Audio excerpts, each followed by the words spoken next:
Good morning. I'm Helmut Steudel with IPS in Germany, and we have a fascinating discussion ahead of us with Professor Dr. Kindervater from Baden-Württemberg's BIOPRO. Let me say this at the beginning. There is a chat for all of you that you can tap into on the Slido link that was part of this presentation. And if you ask questions there, we can try to get to them during this time. I'd first like to invite Dr. Kindervater to introduce himself. Professor? Yes, thank you, Mr. Steudel. Hello, everybody. My name is Ralf Kindervater. My current position is CEO of BIOPRO Baden-Württemberg, which is the state's innovation agency for the sector of healthcare industry, the healthcare market, and the bio-based economy. By education, I'm a chemist with specialization in biochemistry and biotechnology. And during the many years of my profession, I've worked in science and research. I had an industrial time as a marketing and sales manager, had some time of self-employment in a startup company. And I think around about since 20 years, I'm an economic developer for the field of modern biotechnology. So thank you, Dr. Kindervater. You know, in Germany, Baden-Württemberg plays really a unique place in the life science arena. It's one of 16 federal states in the country. In the areas of medical technology and pharmaceuticals and biotech, the state experienced a turnover last year of over 25 billion euros. It's a major part of the economy in the state. 5 university clinics specialize in this side of the business. There are over 1,000 companies that employ over 100,000 people in this business.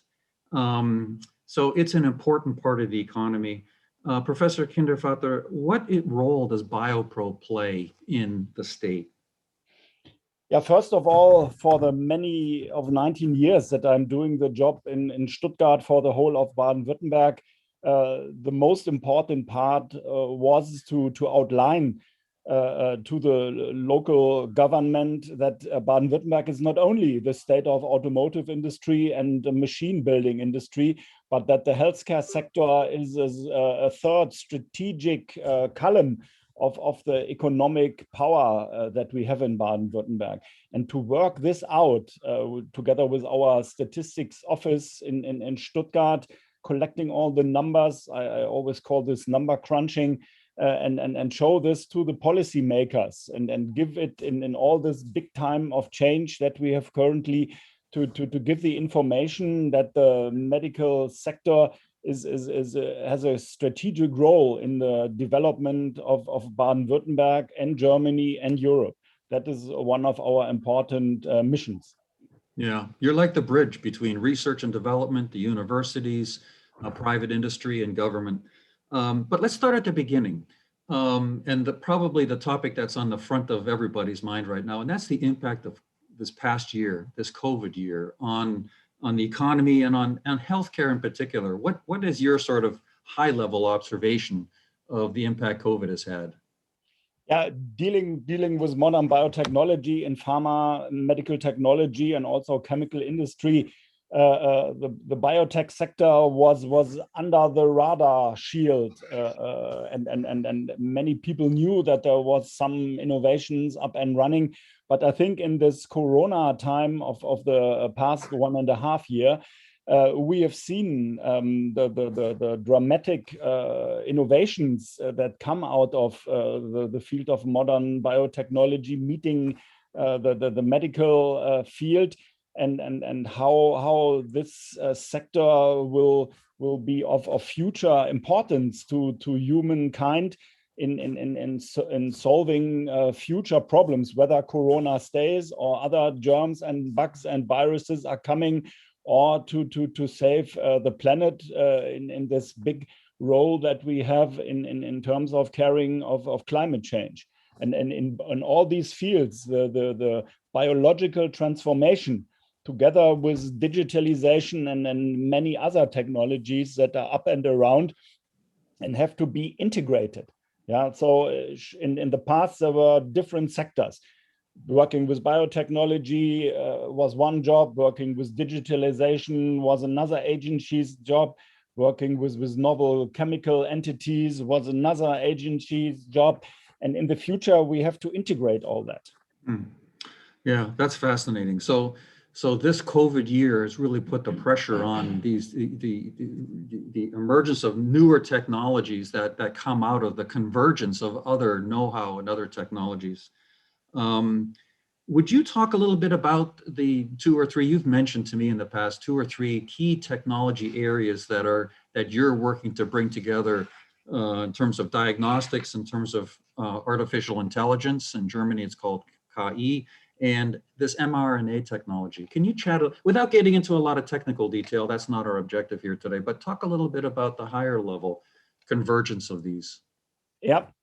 The major point is, as already mentioned, we have to think things together, yeah, and to integrate them. And as you already mentioned, there are completely new diagnostic settings out there with all this stuff which is on the market and then is applied for some times with lab miniaturization and lab automation. Again, in the COVID crisis, we had to ramp up large facilities for PCR in the field. We had to miniaturize that to get handheld short-term analyzing equipment up and running. And also the fate of mRNA technologies. That's clear. Without the mRNA technology, we haven't been so fast in developing vaccines of a completely new kind. Although those people who invented it from CureVac, Ingmar Hör and guys in Tübingen, that took 10 years to get it up, 20 years to get it up and running. And now it's there. It's the platform technologies and used by many organizations, many pharmaceutical companies in the field of the artificial intelligence, as you called it, KI, künstliche Intelligenz. We are currently looking how we can embed this new technologies into our pharmaceutical companies, into medical technology companies, so that we have a co-innovation in both fields. There are so many experts of KI with no idea where to apply it. Yeah, and as an innovation agency, our major job is to bring both parties together, see the synergies, and get things up and running. Mm-hmm. Yeah, so that's sort of a snapshot into what's happening behind the scenes. That's sort of the back office, bringing these technologies together. But let's take a quick look at what's happening in the front office and what's facing the patients. You've talked in the past about how this convergence of technologies has the potential to completely transform the patient journey.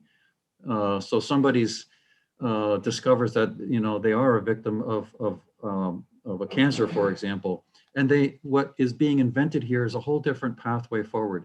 Can you sort of talk a little bit about what that might look like? As you mentioned, personalized or individualized medicine is coming up. And this needs a completely new understanding of the human body. Currently, we have analytical diagnostical tools, and in many respects, if you think about companion diagnostics, pharmaceutical products are currently developed, accompanied by diagnostic tools. In the future, this will be matched by so-called systems biology, where also an already established field where we work in Baden-Württemberg since nearly 15 years, where we bring together people from the medical field, from the biological field, from the mathematics field, and from the informatics field.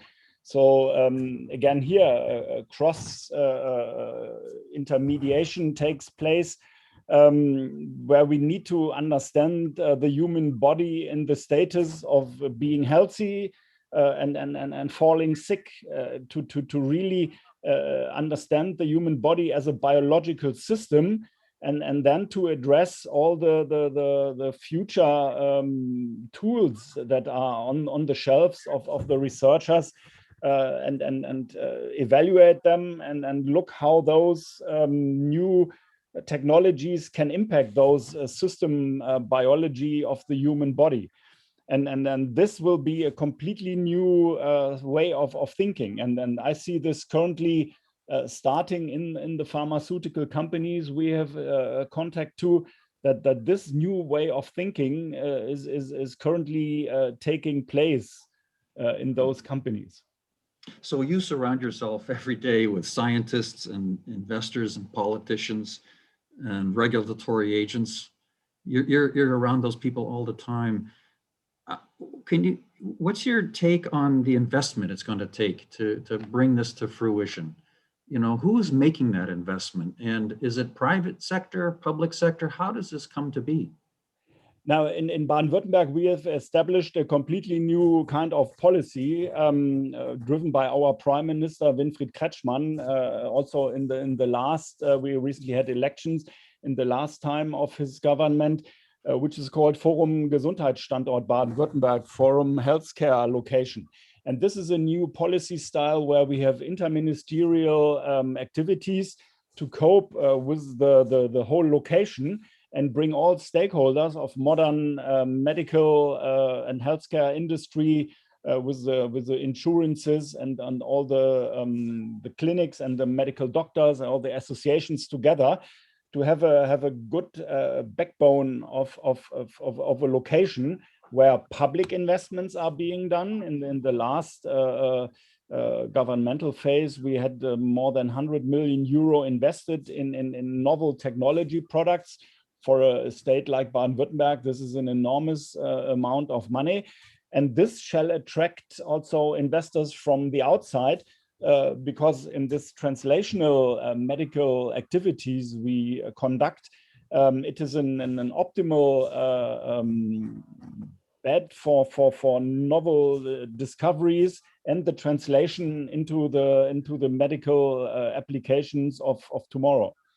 Yeah, you know, it's fascinating. You're suggesting that it's not just the technology that needs to exist.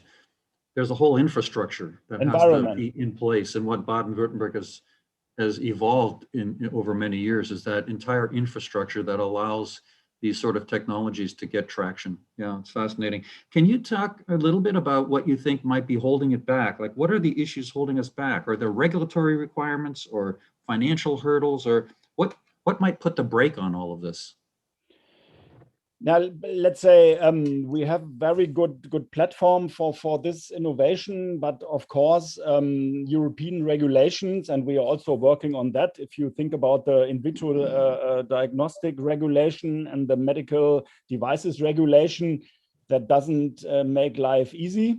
Yeah, and therefore, and there also the policy maker plays an important role on the state level, because our government is heavily fighting for our companies and also for the startups that they can succeed with their developments. Because if you see those regulations coming up with medical technology, device regulation that needs so immense money to get through the clinical trials and all that stuff, that there must be novel tools also for that, to get the innovation up and running, and to get also the investment drawn into Germany. Yeah, so many stars have to line up to make this happen. We have just under a minute left. Professor, do you have any final encouraging words for us as we emerge out of this pandemic? Yeah, we should keep the speed, yeah, without having the pressure by the virus, and then probably in a short time, no need anymore to wear masks. We should keep the speed in terms of innovation, and try to address to the numerous diseases and the general healthcare. We need to have our society up and running in a well-established way. The velocity of life sure has increased, hasn't it? Professor, thank you very, very much for your time this morning. It's always a pleasure. It's always a pleasure. I always learn from you. Thank you very much. Thank you.